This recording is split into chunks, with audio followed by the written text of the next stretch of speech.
The definition of stress is a state of mental or emotional strain or tension resulting from adverse or very demanding circumstances.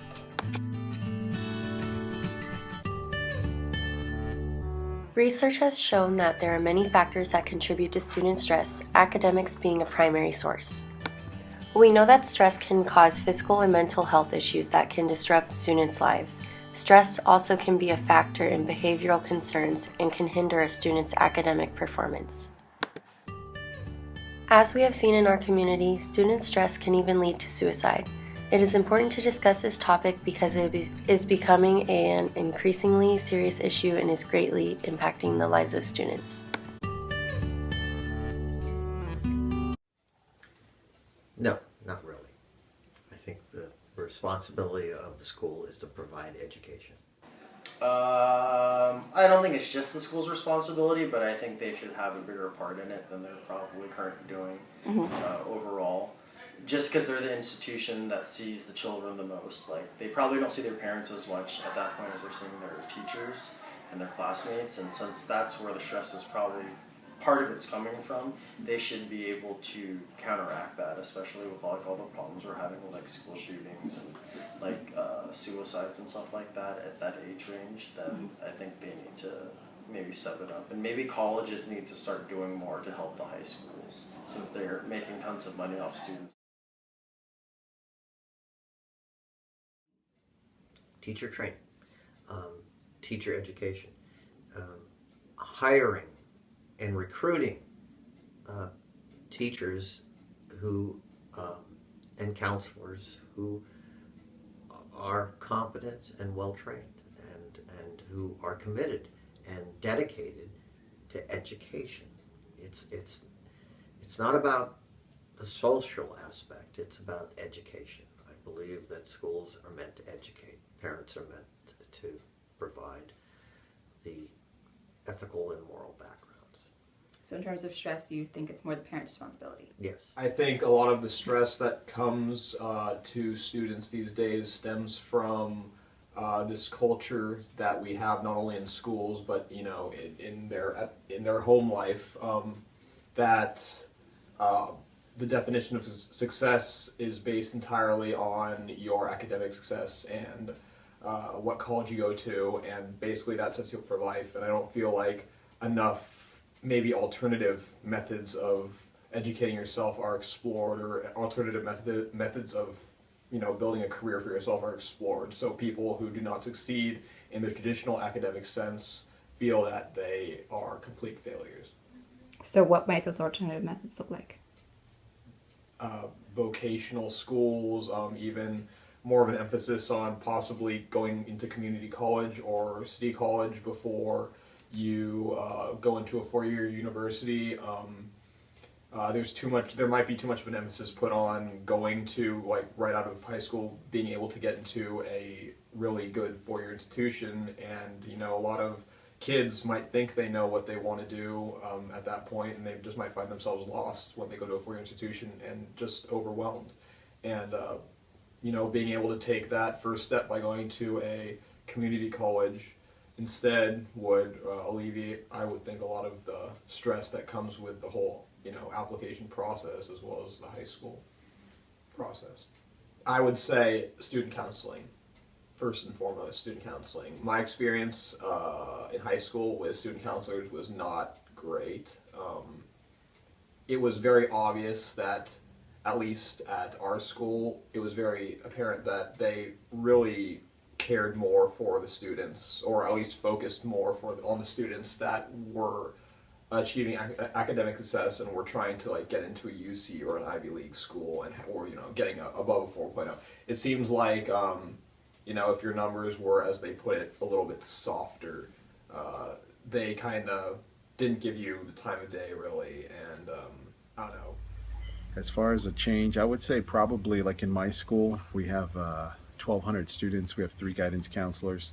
My caseload at my school is about 400 students or so, and I think nationally the counselor to student ratio should be somewhere around 250 to 1 counselor. That's 250 students. And so if there was a change, I would definitely support that change.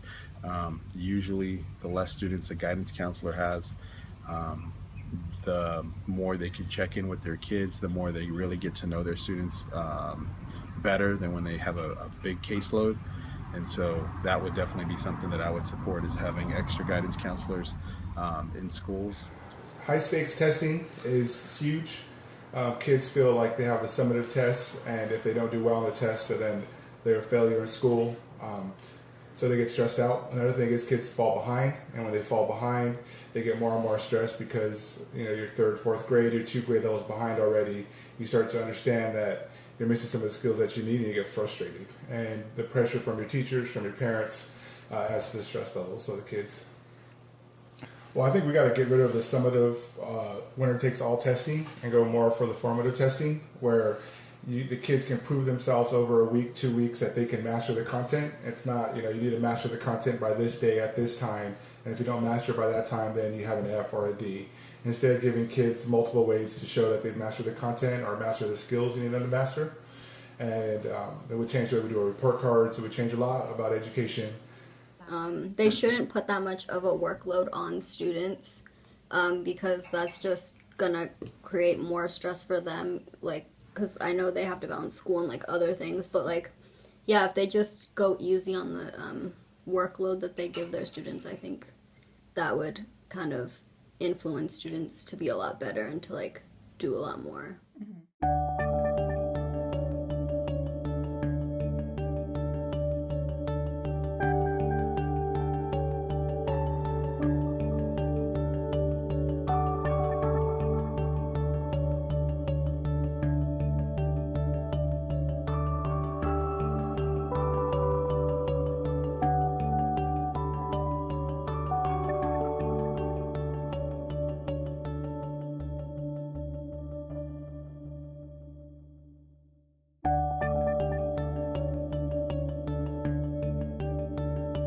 Can make students less stressed and do better in school by giving out less homework, so then they can have more time hanging out with friends or sports or a job. I'm in basketball, and it's hard to hang out with friends and play basketball at the same time while I still have to worry about doing my homework. It's just too much. And students can get help by schools can provide tutor centers, so then they can be on top of their stuff whenever they're in need. I think that teachers give too much homework and put too much pressure on tests. They don't think about how students have other things to worry about, like friends, sports, family, and other things. Kids can't get enough sleep when they are trying to balance everything. My kids have stayed up late doing homework because they get home late from their sports. Parents put too much pressure on kids to be the best instead of try their best.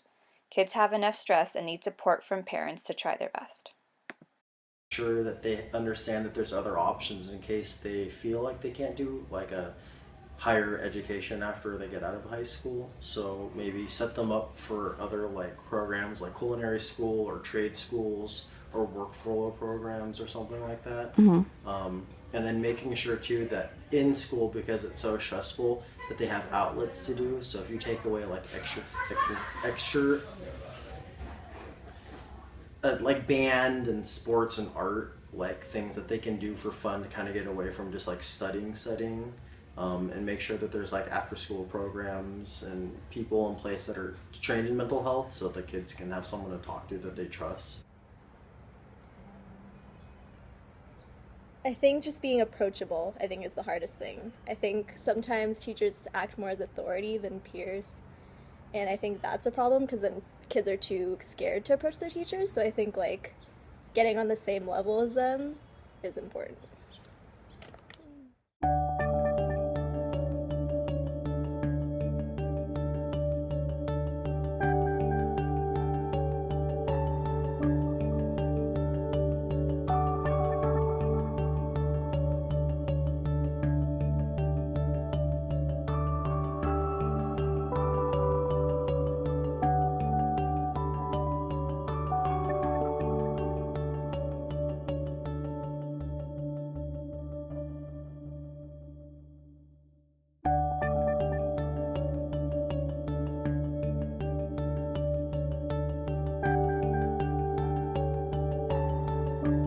the teachers like had an extra 5 minutes after class that all the students can like go up to them and ask all their questions during class, so that we won't be like as confuzzled afterwards. By telling students about the test the weekend before so that the kids have time to study for the test.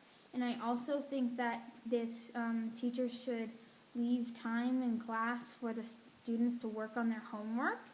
And I also think that the teachers should leave like 5 minutes at the end of the class just for questions, because a lot of students don't understand the homework and it's really stressful. We could have homework on every other day of the week, like Monday, Wednesday, and Friday. And on those days have like a little bit more homework than we normally have, so it'd be like 2 days of homework but less stress.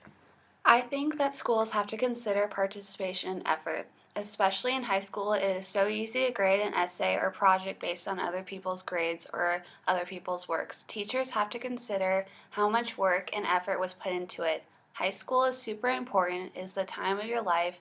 You need to get the confidence to strive big and achieve in college. If you have a bad 4 years, how can you expect any kind of improvement or success in college?